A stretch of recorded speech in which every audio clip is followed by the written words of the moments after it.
Good morning friends, welcome back to my channel. কেমন আছো তোমরা সবাই?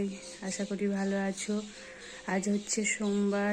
এখন থেকে আমার ব্লগটা স্টার্ট করলাম। এখন বাজে প্রায় আটটা আটটা বাজেনি, এখনও 7:45 হবে।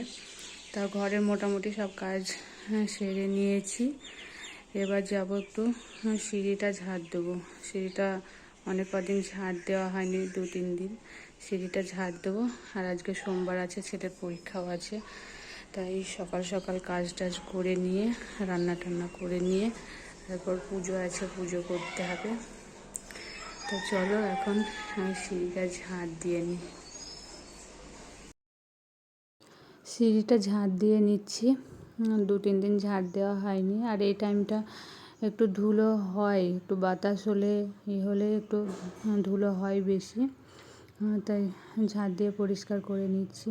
এই যে প্রায় হয়ে এসছে, খুব বেশি নোংরা হয়নি, মোটামুটি হয়েছিল, তাও ঝাড় দিয়ে পরিষ্কার করে নিলাম।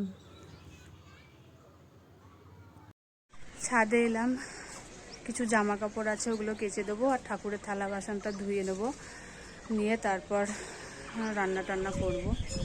আর কালকে দেখেছো এত মেঘ ডাকছিল, মানে সারা রাত এত মেঘ ডেকেছে আর বিদ্যুৎ চমকেছে, কিন্তু সেই পরিমাণে কোনো বৃষ্টিই হয়নি। ছাদে দেখো শুকনো হয়ে গেছে। আর কথাই বলে না, যে গর্জায় সে বর্ষায় না, সেই রকম অবস্থা। মানে এত গর্জন হলো কিন্তু বৃষ্টি হলো না।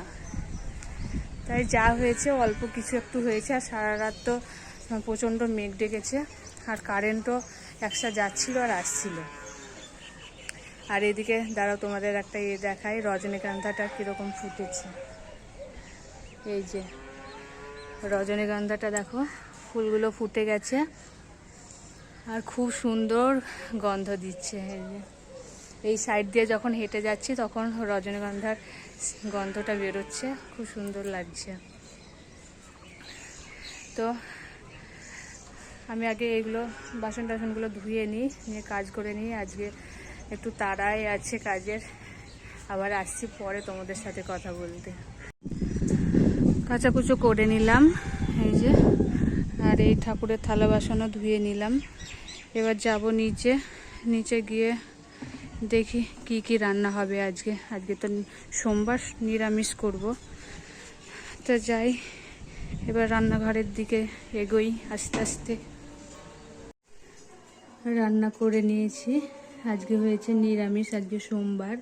তাই কী কী রান্না করলাম তোমাদের সাথে শেয়ার করছি। এই যে হয়েছে আলু ভাজা, সজনে ডাঁটা ভাজা, আর টমেটো চাটনি, আর এই যে অনেক দিন আগে মটরশুঁটি, মটরশুঁটি ফ্রিজে রেখে দিয়েছিলাম। এইগুলো অঙ্কুর বেরিয়ে গেছে, এই যে সাদা সাদা। এইটাই একটু তেলে ভেজে নিলাম, মুড়ি দিয়ে খাওয়া হবে। আর এখানে রয়েছে মুগের ডাল। আজকে এই কটাই রান্না করেছি। রান্না বান্না ঘরের সমস্ত কাজ করে নিয়েছি, থালা বাসনও সব ধুয়ে নিয়েছি। এখন শুধু ঘরটা মুছতে বাকি ছিল, তাই ঘরটা এখন মুছে নিচ্ছি। ঘরটা মুছে নিলে কাজ কমপ্লিট হয়ে যাবে, তারপর স্নান করব। ঘর মুছতে আমার অনেকটাই টাইম লাগে, প্রায় 45 মিনিট টাইম লাগে, এবং আমার বিরক্তও লাগে ঘর মুছতে। এই যে এদিক ওদিক এক টানে নিচের দিকে মুছলে কোনো অসুবিধা হয় না, কিন্তু এই যে উপর নিচ এদিক ওদিক মুছতে একটু বিরক্ত লাগে, সেই জন্য টাইমটাও বেশি লাগে। প্রায় 1 ঘন্টার কাছেই লেগে যায়, 45 মিনিট তো লাগেই। স্নান করে চলে এলাম। আজকে অনেকটা লেট হয়ে গেল, এখন বাজে প্রায় 1টা। এবার আমি তাড়াতাড়ি করে পুজোটা আগে দিয়ে নিই, আজকে অনেক লেট হয়ে গেল। এই যে ফুল তুলে নিয়েছি, থালা বাসন সব ছাদে থেকে তুলে নিয়ে এসেছি। এবার পুজোর জোগাড়টাও তাড়াতাড়ি করে নিই, নিয়ে আমি পুজোটা আগে দিয়ে নিই।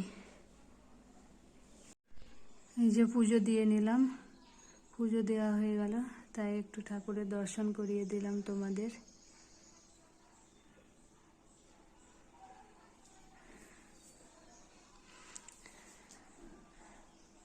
এই যে ঠাকুরকে একটু দর্শন করিয়ে দিলাম।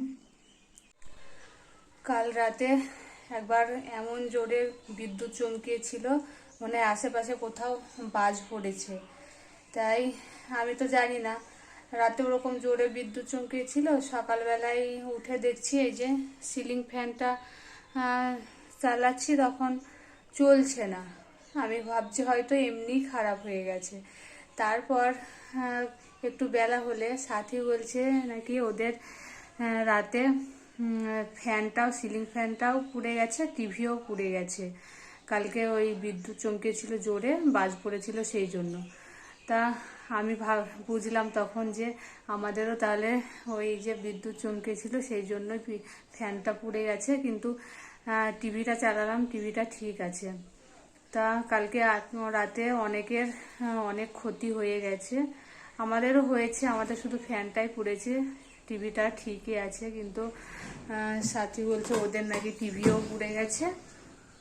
ফ্যান তো চলছিল, ফ্যানটা পুড়তে পারে, কিন্তু টিভি তো বন্ধ ছিল অত রাতে, তাও টিভিটা পুড়লো কেন কে জানে। আমাদের তো সিলিং ফ্যানটা বন্ধই ছিল, আমাদেরও, তাও পুড়ে গেছে। আমাদের তো রাতে সিলিং ফ্যান চালাই না, আমরা স্ট্যান্ড ফ্যানটা চালাই, তাও পুড়ে গেছে।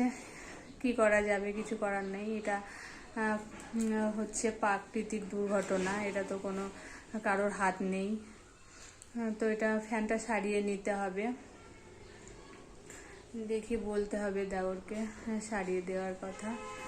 আর স্ট্যান্ড ফ্যান তো আছে, এখন সেরকম কোনো অসুবিধা হবে না, সিলিং ফ্যানটা চালাইও না সেরকম।